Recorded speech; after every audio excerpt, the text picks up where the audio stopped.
Olá, senhores. Bom dia. Domingo, 10 da manhã. Vamos iniciar uma live.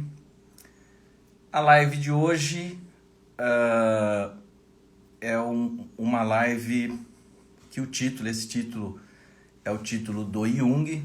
É o Jung que criou, que formulou essa frase, que é uma frase que eu gosto muito, que é: a neurose do jovem é o medo da vida e a neurose do velho é o medo da morte, né? A neurose do jovem é o medo da vida e a neurose do velho é o medo da morte.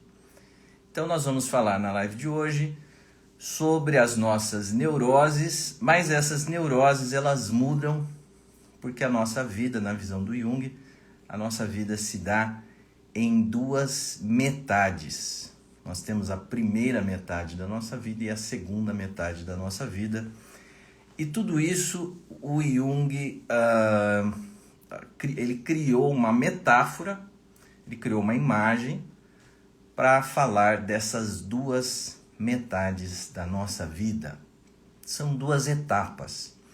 A metáfora que o Jung cria é a metáfora da montanha. Então, a primeira metade da nossa vida é o subir a montanha.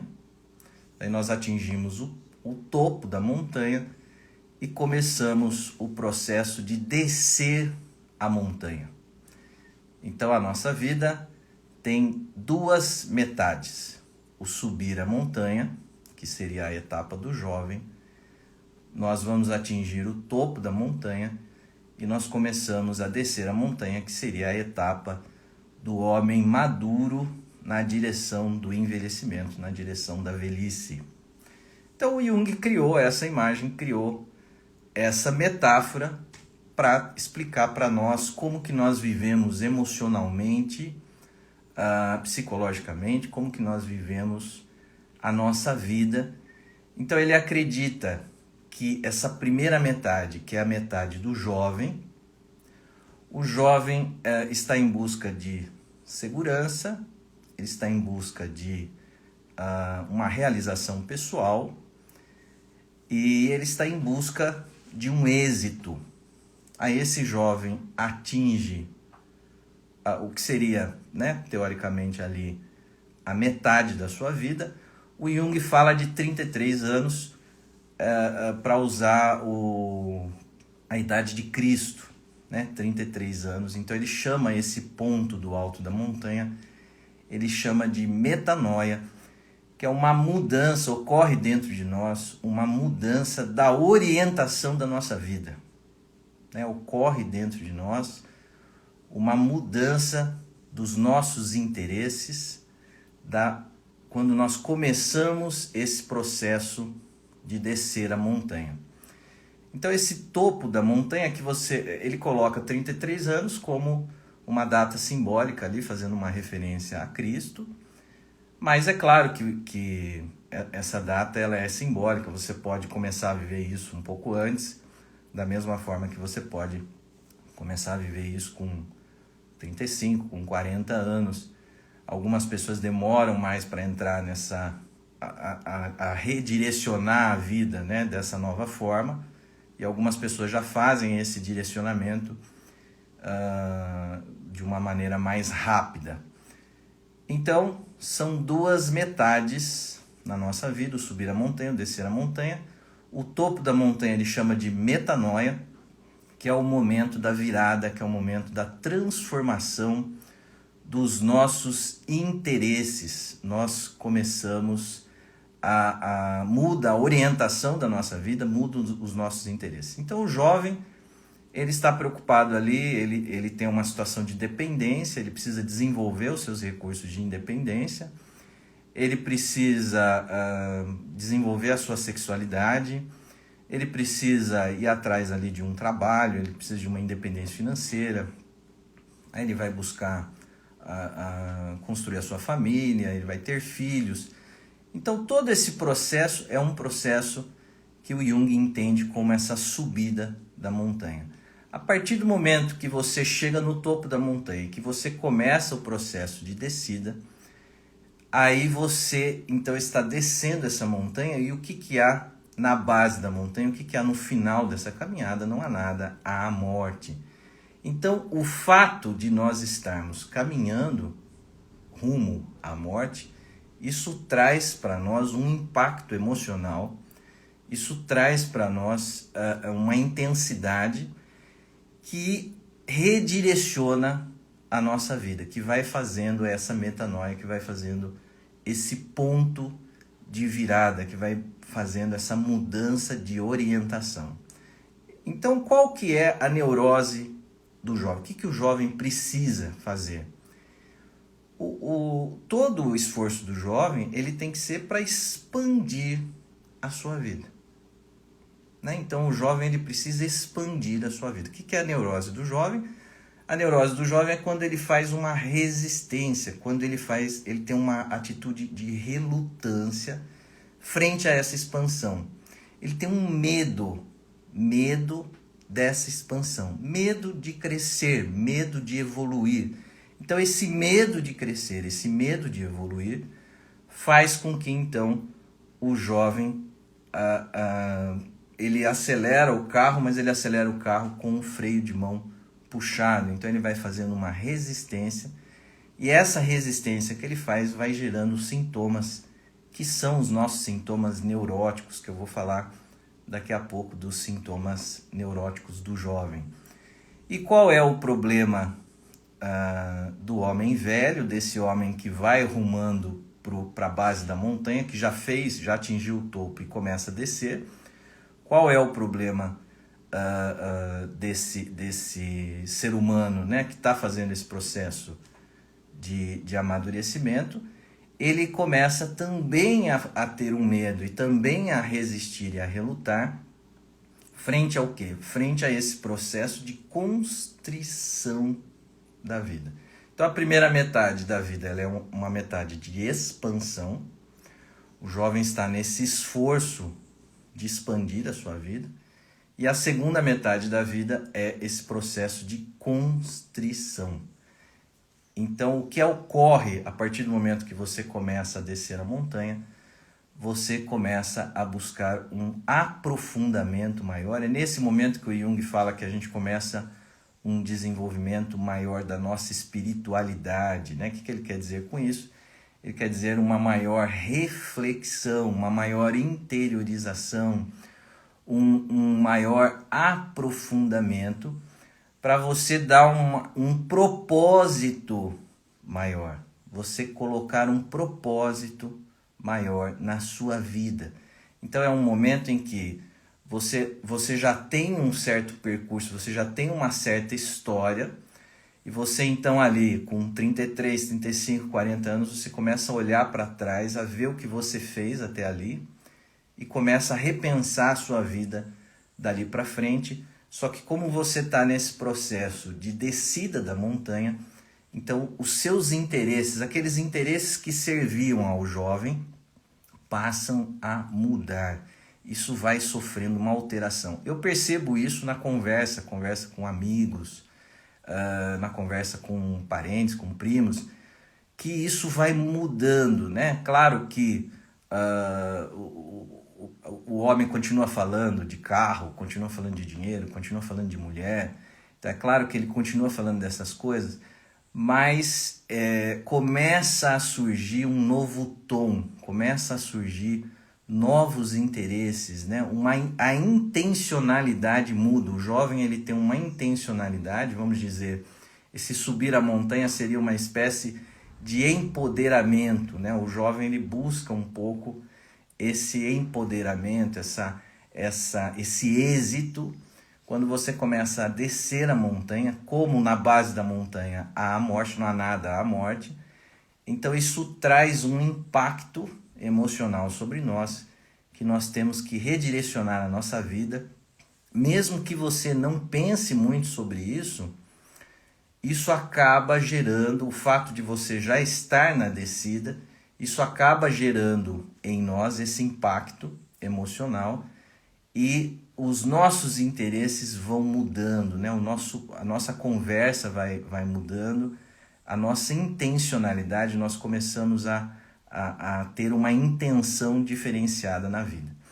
Então, eu vou falar um pouquinho desse medo do jovem de expandir, né? Quais são alguns tipos de neurose que surgem nesse momento, e o medo do homem maduro, do velho, diante da morte, que é esse medo da constrição, que a vida vai fazendo, duas metades, uma de expansão e outra de constrição.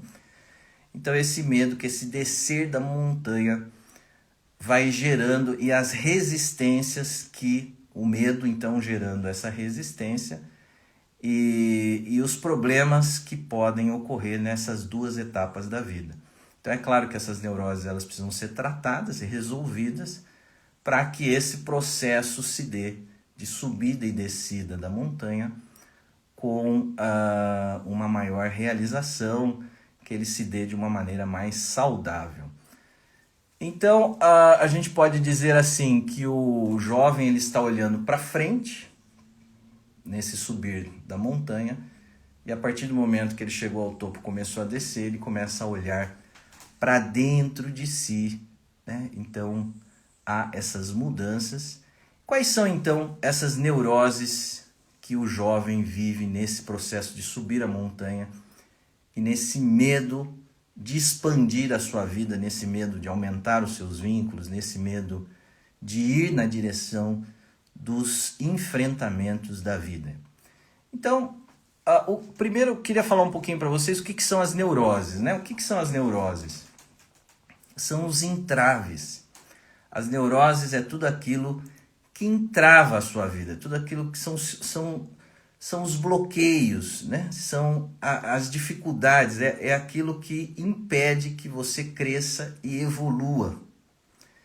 Então, tudo aquilo que entrava o seu processo de evolução e o seu processo de crescimento é essa neurose do jovem, são as inibições, são as paralisias, as incapacidades, os medos, né? Então, a neurose é um desajustamento, você está desajustado, você está desencaixado para aquilo que você precisa realizar, para aquilo que você precisa desempenhar na vida, né?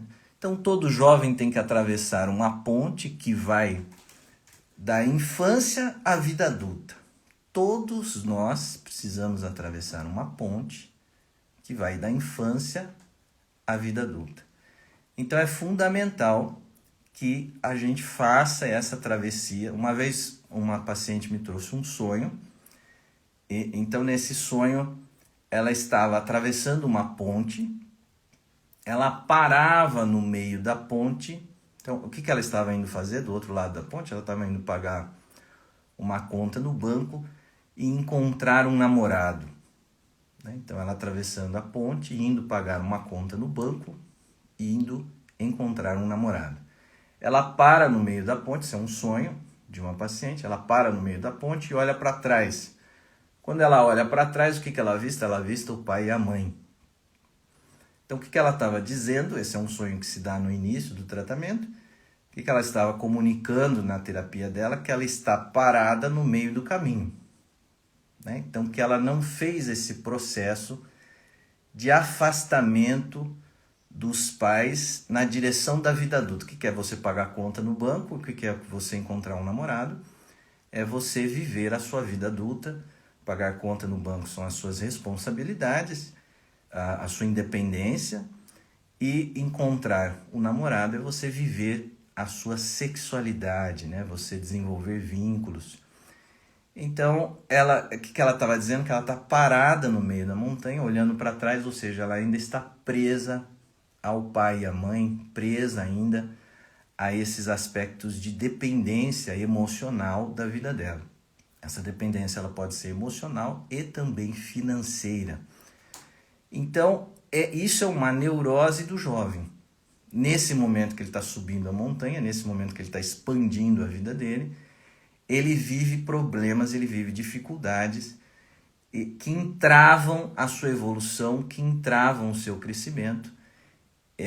que vai deixando esse jovem mais paralisado, sem ação, e é isso que traz os problemas neuróticos, as neuroses do jovem, né?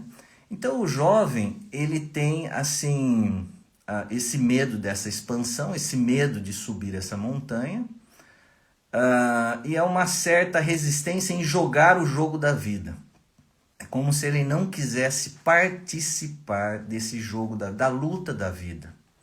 Então é um medo de lutar, de tomar um lugar, de se posicionar e de se agir na luta da vida. É uma relutância, uma resistência que o jovem enfrenta. Por que que isso acontece com o jovem? Por que que o jovem vive essas neuroses, que é uma resistência a esse chamado que a vida faz de você topar os seus enfrentamentos, de você topar, de você aceitar o enfrentamento dos seus desafios? Por que que o jovem tem dificuldade em tomar essa ação? Porque a hora que ele abrir a porta da casa dele, que ele sair para viver a vida dele, que ele começar a lutar, a tomar parte nessa luta da vida, o que que ele vai descobrir? Ele vai se deparar com as suas dificuldades. Por que que o jovem tem medo, né? Por que que há um medo no jovem de sair, por exemplo, da casa dos pais? Por que que há essa relutância? Por que que há essa resistência? Por que que nós temos medo de sair da dependência para um processo de maior independência? Porque a partir do momento que eu colocar o meu pé para fora de casa, eu vou me deparar com as minhas dificuldades. Se eu ficar trancado no meu quarto, assistindo Netflix, ouvindo uma música, eu não vou saber quem eu sou. Eu não vou me deparar comigo mesmo. Então é a partir do momento que eu abro a porta da minha casa, que eu saio para namorar, que eu saio para viver a minha sexualidade, que eu saio para trabalhar, é a partir desse momento que eu começo a encontrar as minhas dificuldades, dificuldades que eu vou ter que trabalhar para um aprimoramento de mim. Então o que que o jovem faz? O jovem ele freia esse processo de ir à luta. Então, e isso gera sintomas, que são as nossas neuroses. Então é esse freio, esse medo, o medo, esse grande gigante da nossa alma, né? Esse medo. Então, ao invés do jovem fazer o enfrentamento do medo, ele então se deixa paralisar pelo medo. Porque medo todo mundo vai sentir. Isso é um fato, nós somos seres emocionais, medo todo mundo vai sentir. Mas isso gera sintoma quando, diante desse medo, o jovem freia esse processo de busca da sua evolução, do seu crescimento, porque a partir do momento que ele aceitar essa luta da vida, ele vai ter que se ver, ele começa a colocar um espelho diante de si e ele vai ter que se deparar com as suas dificuldades. Se eu estou imaginando um encontro amoroso dentro do meu quarto, sem encontrar a mulher, sem encontrar o homem, nas minhas fantasias, esse encontro pode ser a melhor coisa do mundo. Mas a partir do momento que eu saio, né, para viver esse encontro amoroso, eu começo a me deparar com dificuldades minhas, com bloqueios. Então, esses bloqueios, essas inibições, essas dificuldades são as neuroses do jovem, né? Depois eu vou falar as neuroses desse homem velho, desse homem maduro. Então, todo jovem precisa atravessar essa ponte, que é a ponte que vai da infância à vida adulta. Quando é que começam as nossas neuroses, a neurose do jovem? Quando ele para no meio dessa ponte e ele tem dificuldade, então, de dar continuidade a essa travessia. Quando o jovem vai para a ação, como ele vai encontrar dificuldades, ele vai ter que começar a trabalhar as suas dificuldades, o que ele faz então? Ele fala, eu não vou. Ou ele começa e para. Isso é algo muito comum também, é uma das coisas que mais entravam a nossa evolução e o nosso desenvolvimento. É quando a pessoa começa algo e para logo no começo. Então, o fato dela quebrar esses vínculos impede que ela dê continuidade à sua evolução e ao seu crescimento. E por que que o jovem para uma coisa que vai ser boa para ele, se ele continuar trabalhando, se ele continuar se relacionando? ele vai crescer, ele vai evoluir. Por que que ele para? Ele para porque se ele der continuidade, ele vai ter então que se aprofundar nas suas dificuldades e tratar as suas dificuldades, né? Os seus pontos fracos, os seus entraves, os seus bloqueios. Então, o jovem começa e para. Começa uma coisa e para. Começa uma coisa e para. Então, isso vai impedindo que ele faça essa travessia, que ele atravesse essa ponte. Então, a neurose do jovem é essa relutância, essa resistência em realizar essa travessia da ponte que vai da infância à vida adulta, porque ele vai então se deparar com as suas dificuldades, né? É claro que é muito mais fácil você ficar na casa, o jovem ficar na casa dos pais. Isso é muito mais fácil. Isso não vai gerar para esse jovem dificuldade nenhuma, só que também ele não vai disparar a sua evolução, o seu crescimento. Ele vai ficar estacionado, porque ele está fazendo uma negação dessa etapa que o jovem precisa realizar, que é a etapa de subir a montanha, de expandir a sua vida, né, de realizar esses enfrentamentos. Então, qual é o medo do jovem? É o medo de crescer e o medo de evoluir. O medo do relacionamento amoroso, né? Então, de repente, a pessoa recebe algum convite de trabalho. Eu queria que você desse aulas, eu queria que você fizesse esse atendimento, eu queria que você realizasse esse empreendimento. Então você começa a dizer não, porque você tem medo dessa evolução e tem medo desse crescimento, porque ao evoluir, ao crescer, as suas responsabilidades vão aumentar. Então há uma relutância, uma resistência, há uma recusa em lutar a luta da vida. Então a primeira neurose que eu queria analisar do jovem é o jovem ficar na dependência, ele não desenvolver os seus recursos de independência, de autonomia. Então, é fundamental que o jovem saia da casa dos pais. O que acontece quando o jovem sai da casa dos pais? Ele melhora, ele cresce, ele evolui. Mas André, mas não é fácil sair da casa dos pais? Claro que não.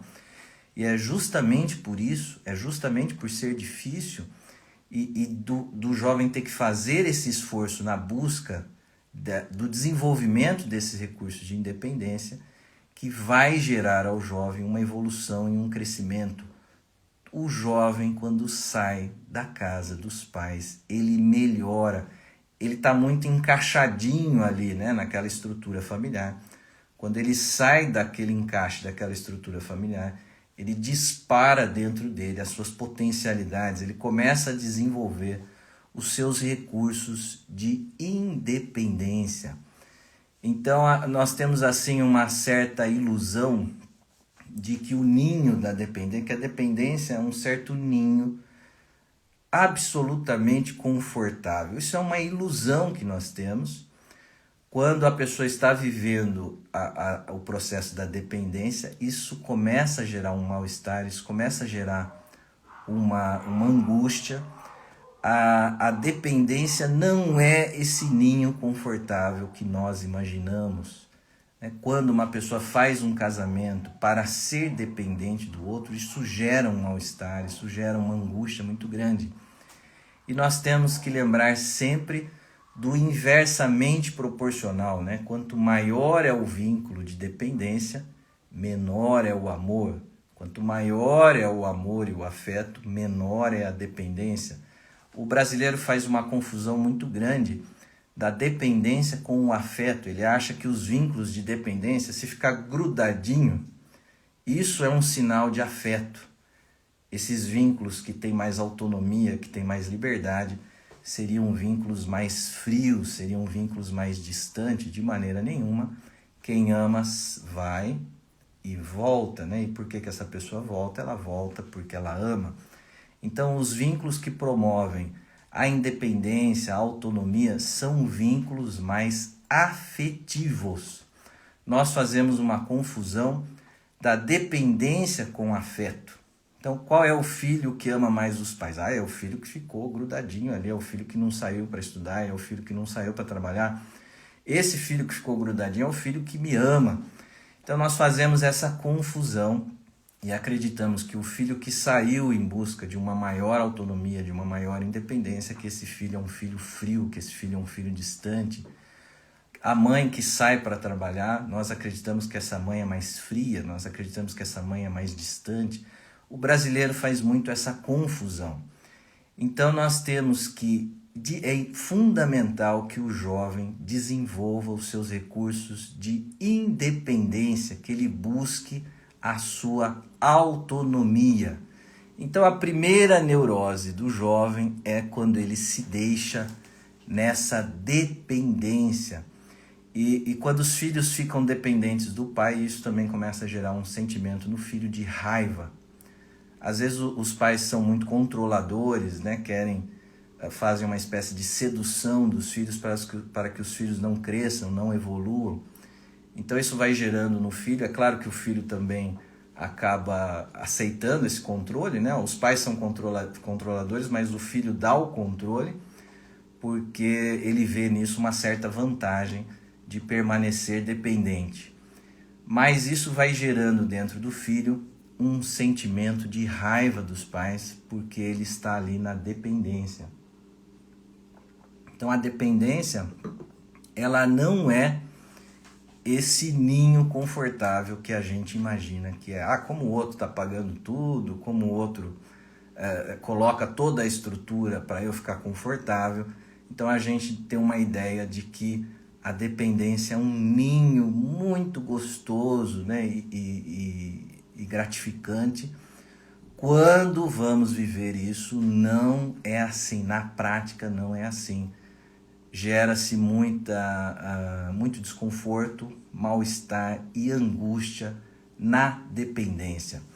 Uma outra neurose do jovem, que é essa resistência, essa relutância em subir essa montanha, a expansão da vida, é uma espécie de fobia social, é uma timidez, um medo, por exemplo, que o jovem pode ter de certos enfrentamentos públicos.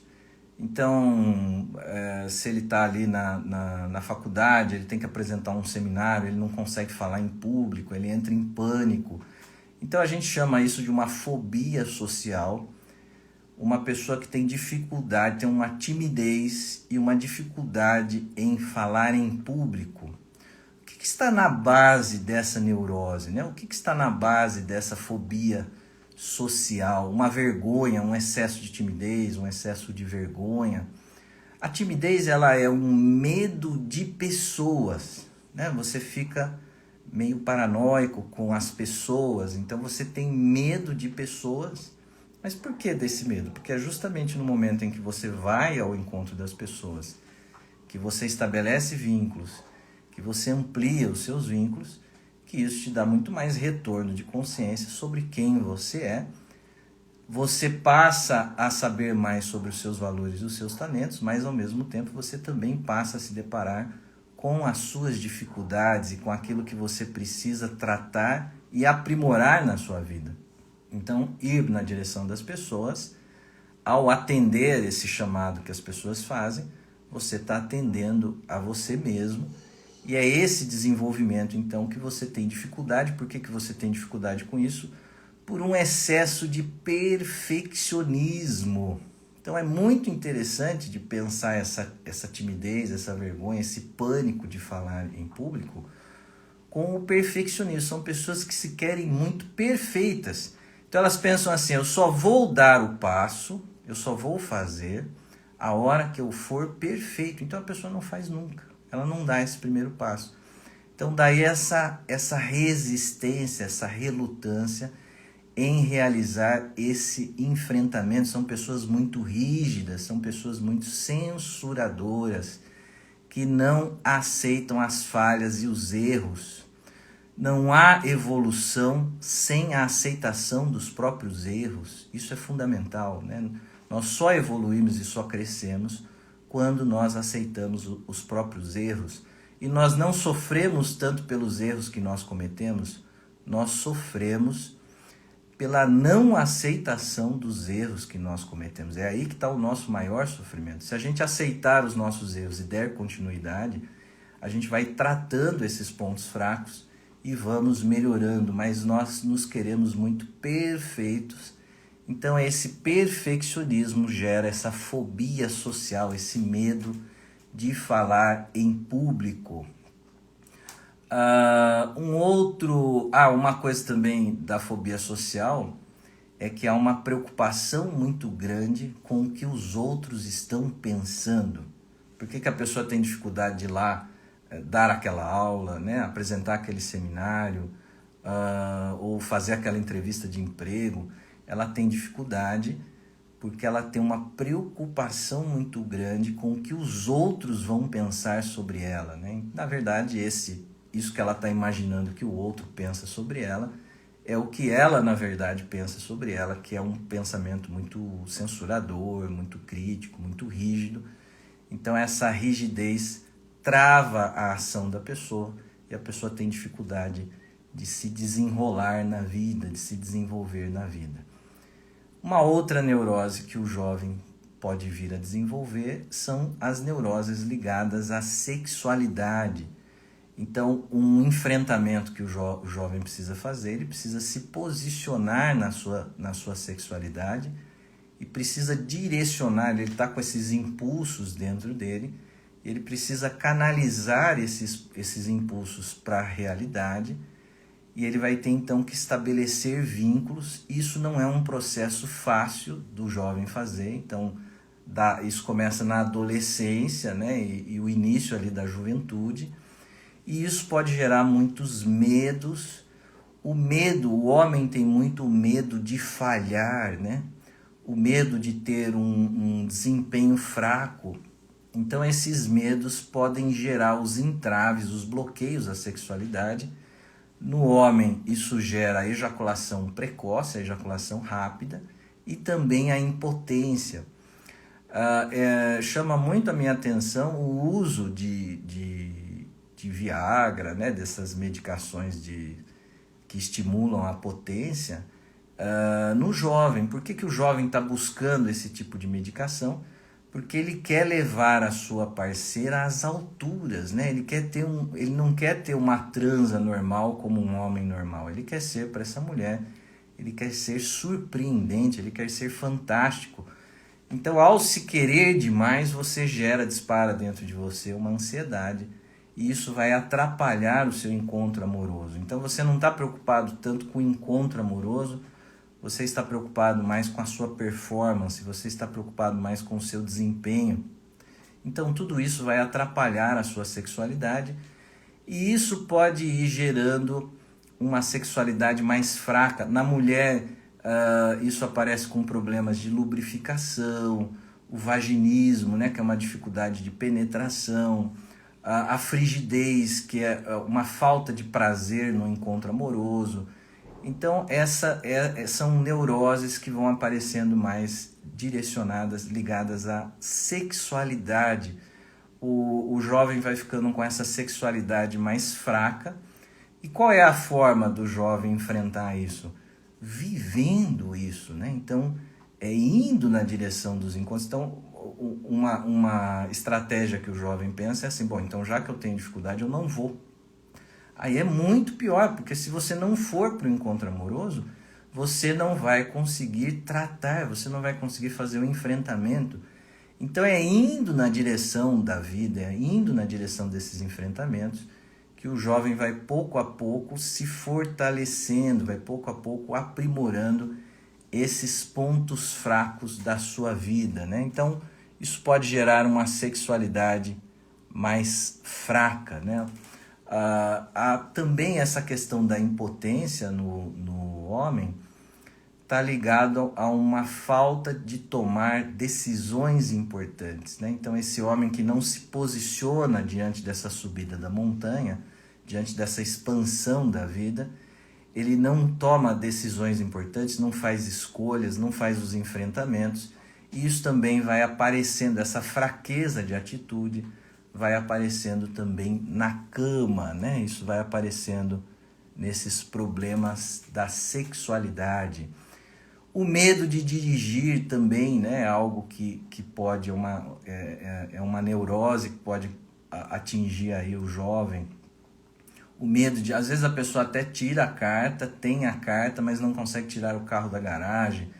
Então é o medo de dirigir a própria vida.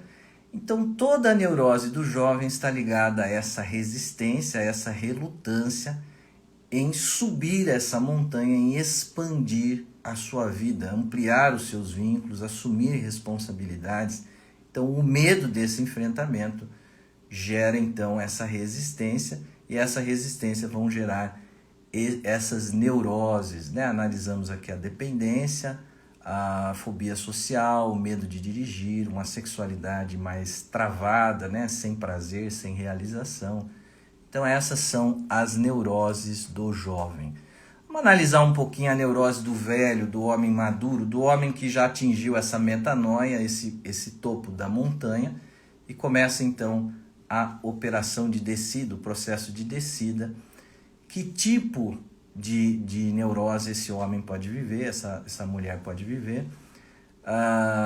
Então, como na base, né, na descida da montanha não há nada, há a morte, então esse impacto, né, emocional dessa descida da montanha pode gerar no ser humano uma antecipação da perda.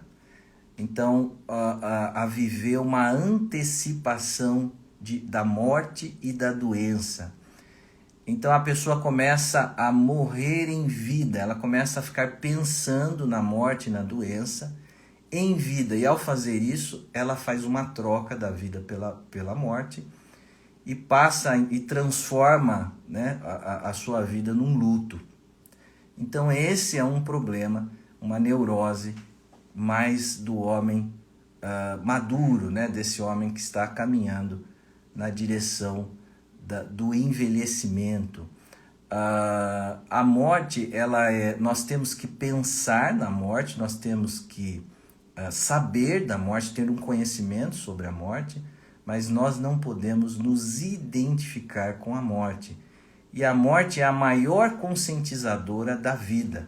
Quando nós vamos num velório, isso traz para nós uma reflexão mais profunda, uma interiorização. Então nós saímos daquele velório redirecionando a nossa vida. Eu preciso viver melhor, eu preciso fazer as coisas que eu não estou fazendo, que são importantes para mim.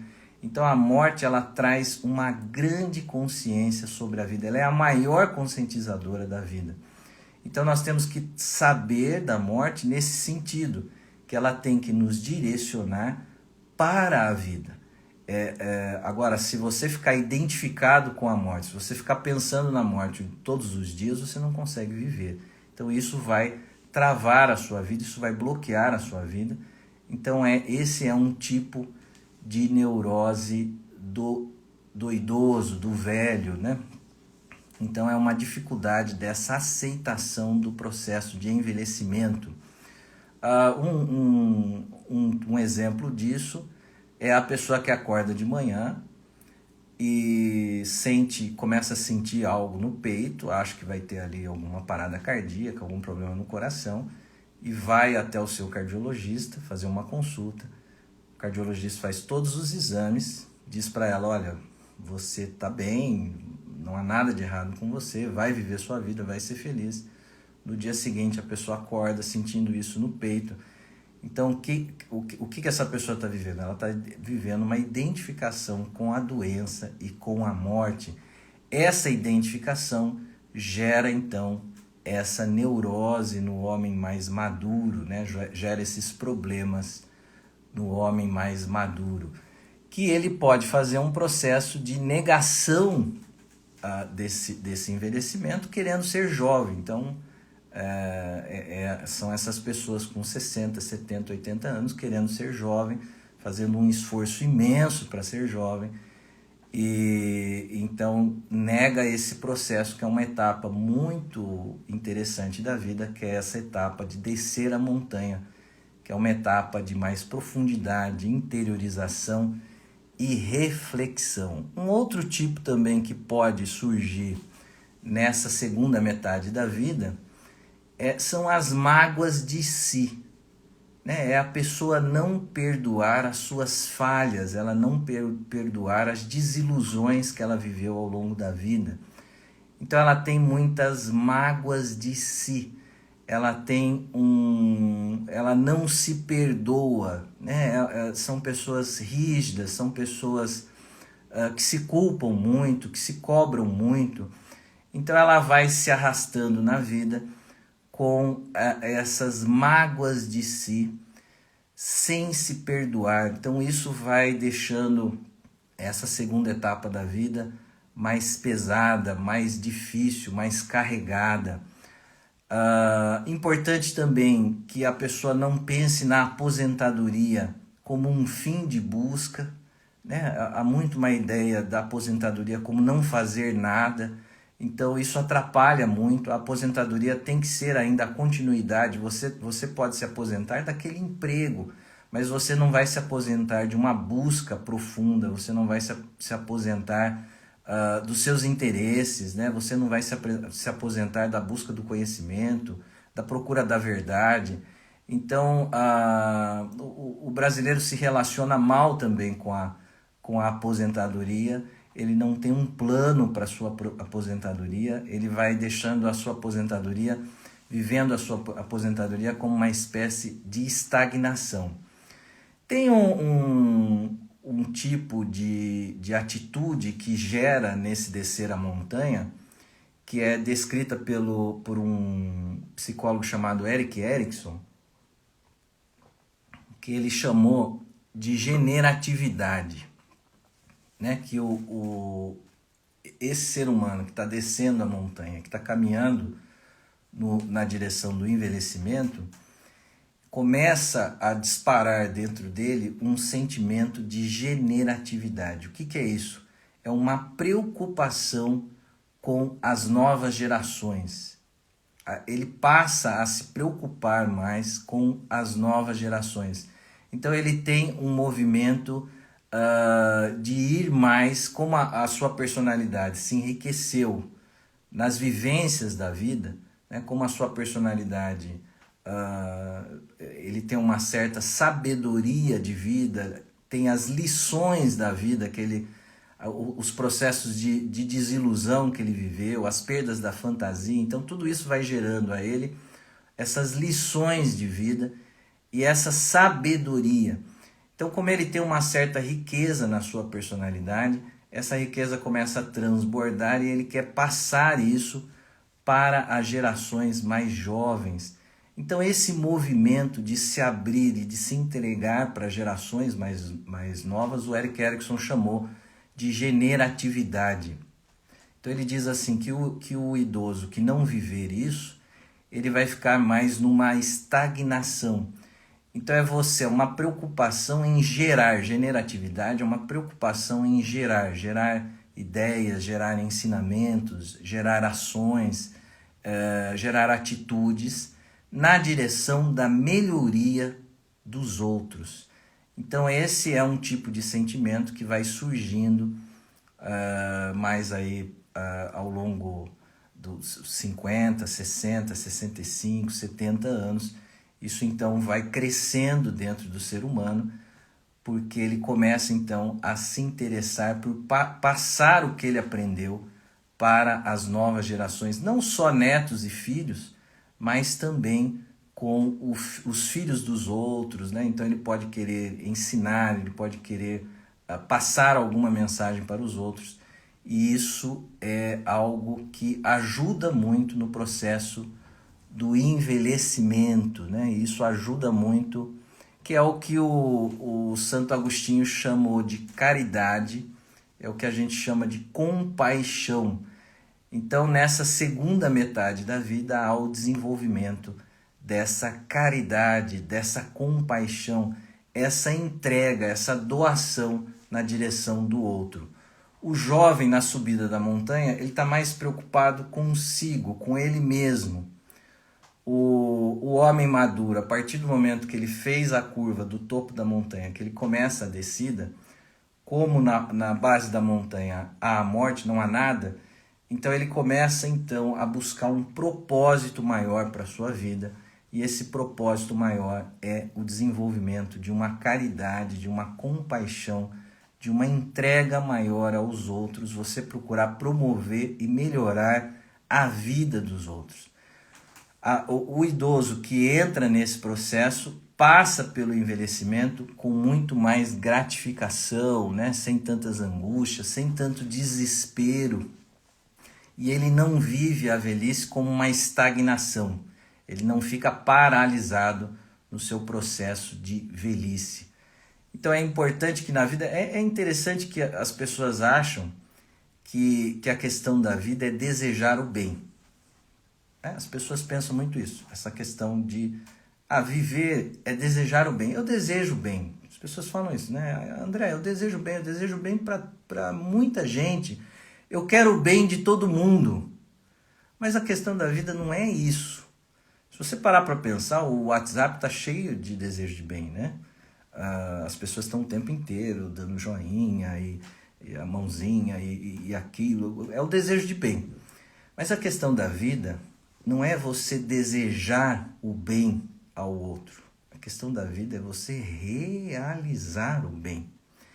Então essa segunda metade da vida, que é a descida da montanha, é quando você vai reunir as habilidades que você adquiriu numa espécie de síntese e vai dar a essas habilidades um direcionamento, um propósito maior.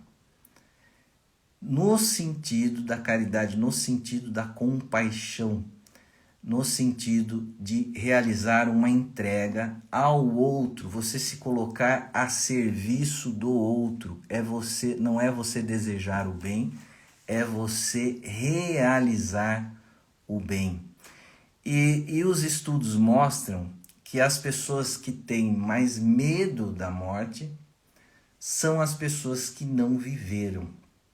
Quem não viveu, quem tem uma sensação de que não viveu, essa pessoa vai ter muito mais o medo da morte do que essa pessoa que fez essa subida da montanha, que fez esse processo da metanoia, que fez esse processo de uma maior interiorização, de uma maior reflexão, para direcionar as habilidades adquiridas na juventude na direção de uma melhoria dessa generatividade, dessas gerações mais jovens, né, que ficaram para trás dele. Então, é esse idoso passar essas lições de vida que ele adquiriu ao longo da vida.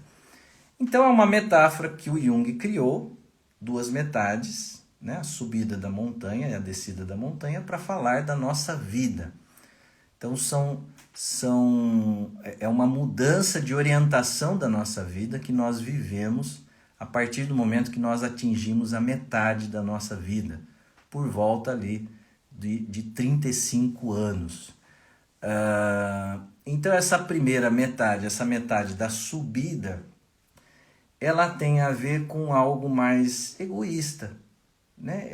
O jovem está mais preocupado, ele está mais centrado nele mesmo, ele está mais autocentrado nessa busca de segurança, nessa busca de realização pessoal, nessa busca de êxito. A partir do momento que você atingiu o topo da montanha, que você começa a descer a montanha, então há essa metanoia, essa mudança de orientação da vida, isso ocorre dentro de você, e você então começa a se descentralizar. Você vai saindo desse posicionamento mais egoísta e vai abrindo o seu coração. Então vamos dizer assim, essa metáfora do Jung é muito interessante porque o subir a montanha tem a ver com quando você está subindo, né, você está se elevando. Então o subir a montanha tem a ver com uma espécie de um empoderamento, uma certa busca de poder. O descer a montanha é o inverso disso. Então o descer a montanha é um despojamento. É um momento em que você começa a se despojar desse empoderamento. Isso aparece na clínica, é um dado muito interessante na clínica, quando o paciente começa a dar risada dele próprio. Então, quando ele comete um erro, não é que ele não vai errar mais, ele continua errando, mas a hora que ele erra, ele começa a dar risada dos próprios erros, ele passa a não se levar tão a sério. E o que é que passa a ser importante? Passa a ser importante fazer pelos outros, realizar o bem pelos outros. Então, isso é o que começa a ocorrer na metanoia, quando você chega no topo da montanha e começa a operação de descida. Então, você sai dessa posição mais autocentrada, mais egoísta, que é a posição do jovem. O jovem, ele quer se dar bem, né? Eu quero me dar bem aqui e agora. Então, todo o investimento do jovem é em me dar bem. Eu quero me dar bem. Então, ele está autocentrado, ele está preocupado com ele.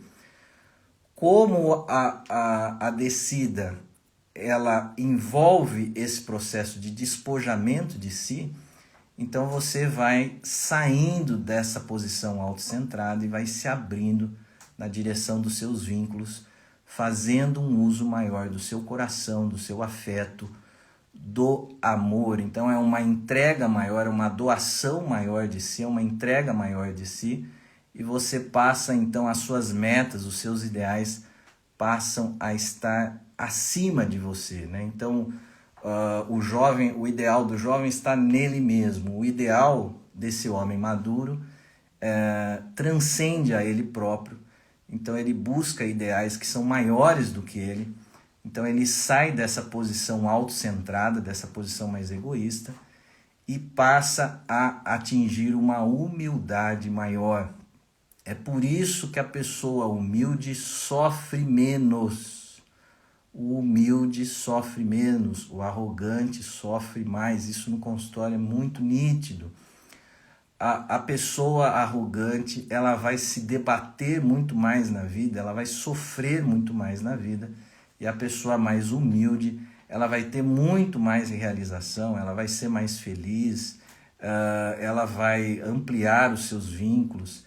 Então é importante que o homem velho, o homem idoso, o homem maduro atinja isso que o Erik Erikson chamou de generatividade, essa preocupação com os outros, essa preocupação em deixar algo, em deixar um conhecimento, em deixar uma ação para os outros.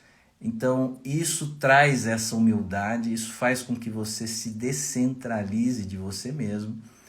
E então você vai dando menos importância a você, a sua aparência, ao que os outros pensam de você, e você vai investindo mais na realização do bem. Não é desejar, a vida não é o desejo do bem. Não é você eu desejo para você que seja tudo de bom para você. A vida não tem a ver com isso. A vida tem a ver com a realização do bem. Você desejando o bem, tá bom, você pode desejar o bem, mas isso não vai ter efeito nenhum. É a realização do bem que interessa. Então essa segunda metade da vida, ela tem que ser direcionada para a realização do bem. O Jung tem, para a gente concluir essa live, o Jung tem uma ideia bem interessante, que ele diz que o poder e o amor são inversamente proporcionais. O poder e o amor são inversamente proporcionais. Quando você busca o poder, você não está no amor. Quando você busca o amor, você não está no poder. Então a gente pode dizer que essa primeira metade da vida, o subir a montanha, seria a busca de um certo empoderamento. A partir do momento que você atingiu o topo, que você começou a descida da montanha, você então faz esse despojamento do poder, você vai abandonando essa busca de poder e os seus interesses vão se direcionando para o amor, para os seus vínculos, e aí sim você vai viver esse processo de envelhecimento com muito mais gratificação. Aí fica o bom velhinho, que é o que todos querem, né? Essa coisa do bom velhinho. Do contrário, você fica esse velho cheio de ranços, né? Cheio de mágoas, ressentimentos, esse velho que não resolveu o seu passado, esse velho que não se perdoa e não se abriu para essa perspectiva do coração, da ampliação dos seus vínculos afetivos. Então, amor e poder, eles são inversamente proporcionais. Quanto mais você vai na direção do poder, menos você está no amor. Por isso que a política é tão complicada, né? Porque na política, o que as pessoas estão interessadas na política? Estão interessadas no poder. Onde há o poder, não há o amor. Então, por isso que os projetos políticos são catastróficos, não tem nada de interessante para o povo, porque o político não está no amor, ele está na busca do poder. Então, quando você fica nessa perspectiva mais interesseira, preocupado com você, você perde essa esfera afetiva e essa esfera de viver o amor na vida. Quem faz isso vive o processo de envelhecimento com muito mais leveza e com muito mais gratificação. Gente, era isso que eu tinha para a live de hoje. Agradeço a presença de vocês. Um bom domingo a todos. Até a próxima live. Um beijo a todos. Tchau, tchau.